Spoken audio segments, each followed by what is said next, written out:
श्री नारद के जीवन में सभी विकारों का आगमन हो गया, आया, सारे विकार आ गए।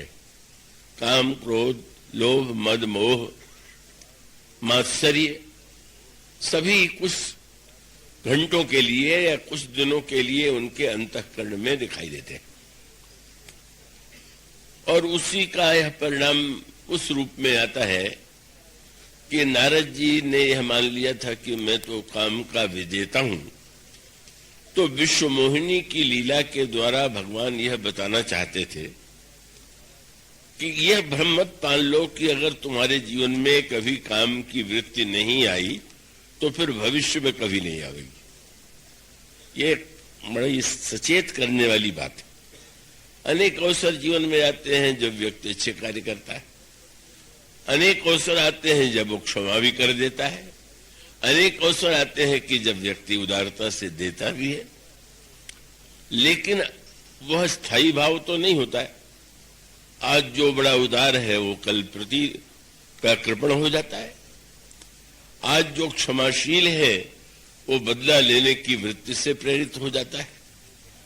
तो स्वाभाविक रूप से मनुष्य के अंतःकरण के सद्गुण जो है वो परिवर्तनशील है। तो परिवर्तनशील विश्व में वस्तुतः अपरिवर्तित कौन है, न बदलने वाला कौन है? और वो न बदलने वाला ईश्वर है। तो देवर्षि नारद ने यह जब मान लिया कि मैंने तो काम को परास्त कर दिया, तो भगवान ने जब विश्व मोहिनी की लीला को प्रस्तुत किया तो वे बताना चाहते थे कि क्या सचमुच काम की वृत्ति को तुमने सदा सदा के लिए परास्त कर दिया क्या?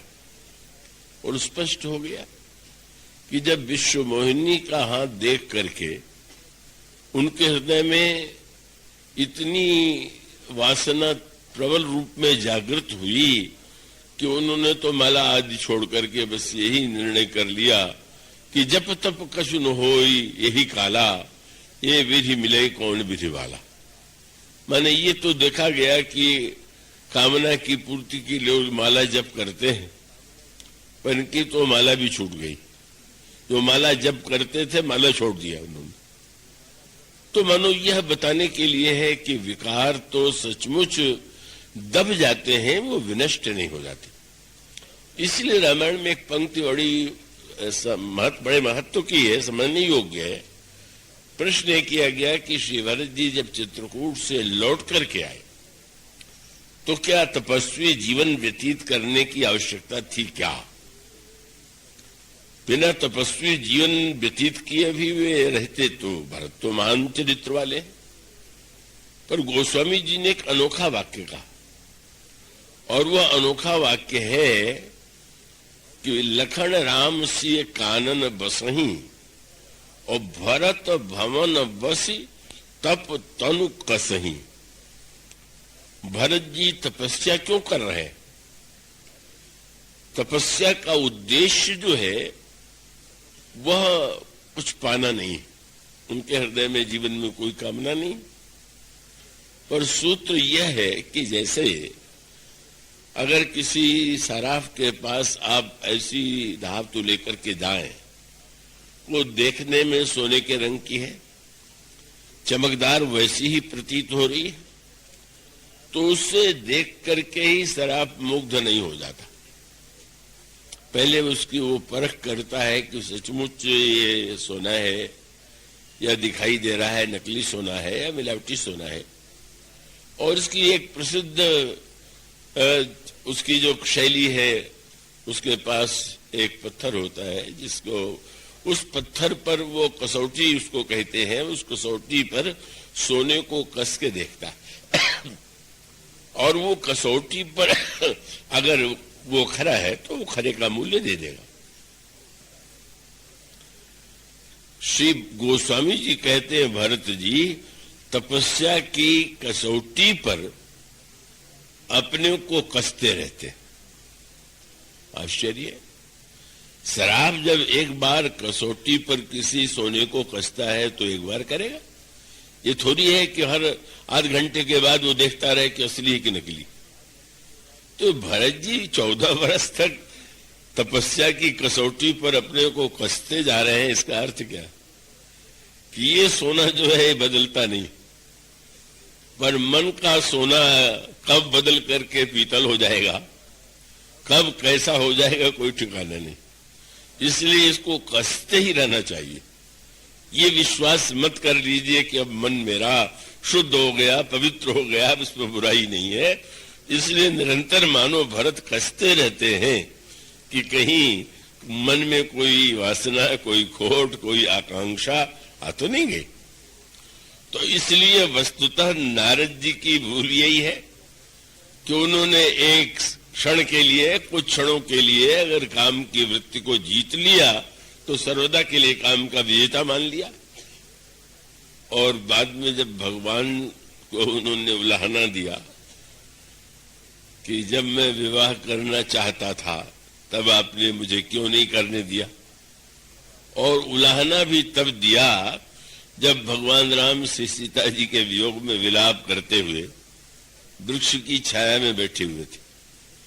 बड़ा अटपटा समय था और प्रश्न करने का अर्थ तो यही है कि आपने स्वयं तो विवाह किया, क्या इतना स्नेह करते हैं कि उनको चारों ओर ढूंढ रहे, तो मैं करना चाहता था तो आपने क्यों नहीं होने दिया।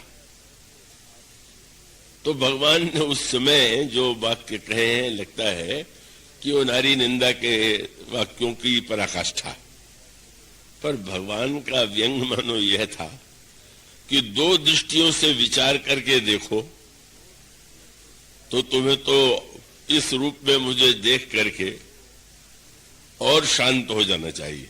क्या तुम तो देख रहे हो कि पत्नी के वियोग में कितना कष्ट मैं उठा रहा हूं, तुमने विवाह नहीं किया तो इस कष्ट से तो बच ही गए, तुम्हें रोने की कोई आवश्यकता नहीं। इसलिए रामायण में चौपाई है, कामिन के दीनता दिखाई और धीरन के मन विरति दृढ़ाई।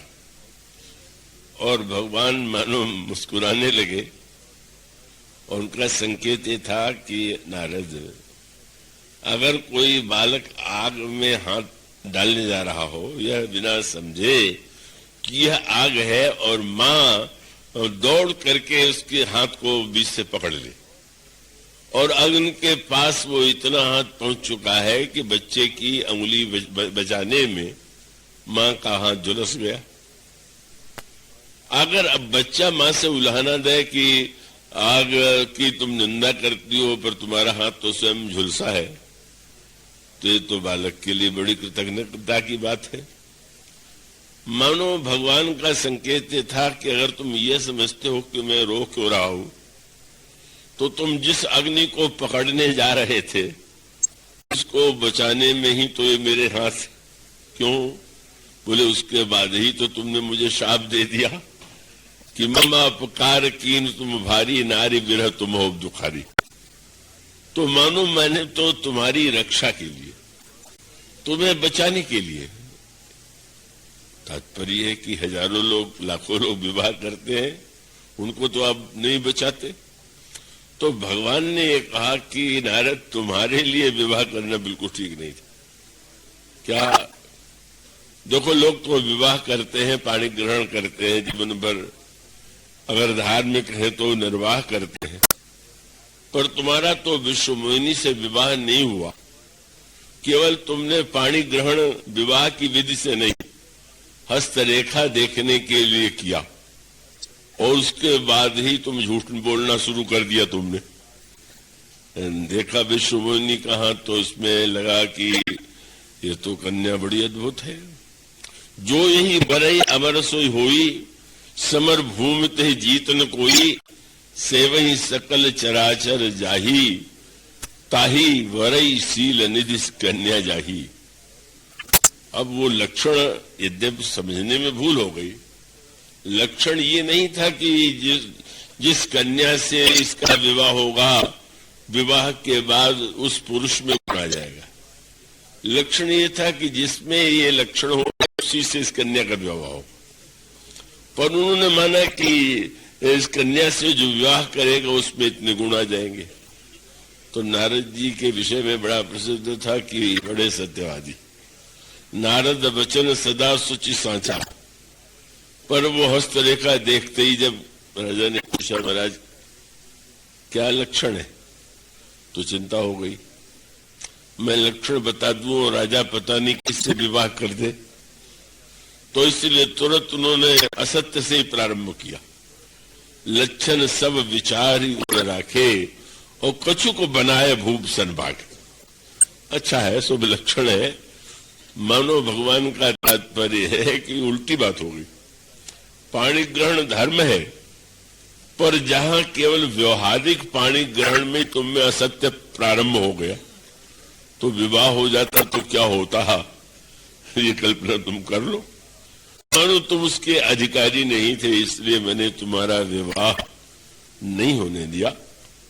पर वहां पर नारद जी में इतने विकार आ जाने पर भी नारद बच क्यों गए? और उसका उत्तर एक ही है कि नारद जी में काम की वृत्ति आई, विवाह की वृत्ति आई, पर उनके मुख से उनके मन में एक बात आई। अब सुंदरता की याचना के लिए वे काम के पास भी जा सकते थे, काम भी परम सुंदर है, पर उन्होंने कहा कि नहीं, मैं तो भगवान के पास ही जाऊंगा। क्यों अन्यों से क्यों नहीं मांग लेते? ऐसी तो सर्वदा सर्वकाल में एकमात्र भगवान ही है, और इसलिए उनका है विश्वास फलीभूत हुआ। नारद जी का ये मान बैठे और माना कि मेरे हित ऐसी तो भगवान है, और भगवान से भी यही कहा ये भी नाथ हो तो मोरा। और भगवान ने प्रसन्न होकर के कहा अच्छा तब तो तुमने मुझे जब हितैषी मान लिया है तो तुम्हारा हित करना और मेरा कार्य। और कैकेयी जी की भूल क्या थी? कैकेयी जी के मन में भी दोष आ गए। मंथरा के संग से लोभ की वृत्ति जागृत हुई, क्रोध आया और नाना प्रकार के ऐसे अनेक कार्य उनकी वाणी के और उनके द्वारा हुए कि जो धर्म के प्रतिकूल थे। पर कैकेयी जी का सबसे बड़ा दुर्भाग्य क्या था? नारद जी सब भूल गए पर हितैषी को नहीं भूले। और कैकेयी जी जिन्हें श्री राम इतना सम्मान देते, इतना महत्व देते, उन्होंने मंथरा से कहा कि मंथरा अब मैं निश्चित कर एक ही बात मैं आज कह सकती हूं कि तोई सम हित न मोरो संसारा, तुमसे बढ़ के मेरा कोई हितैषी नहीं। मानो सच्चे हितैषी भगवान को भूल करके जब मंथरा को उन्होंने परम हितैषी मान लिया तो स्वाभाविक उसका जो परिणाम होना चाहिए तो वही हुआ।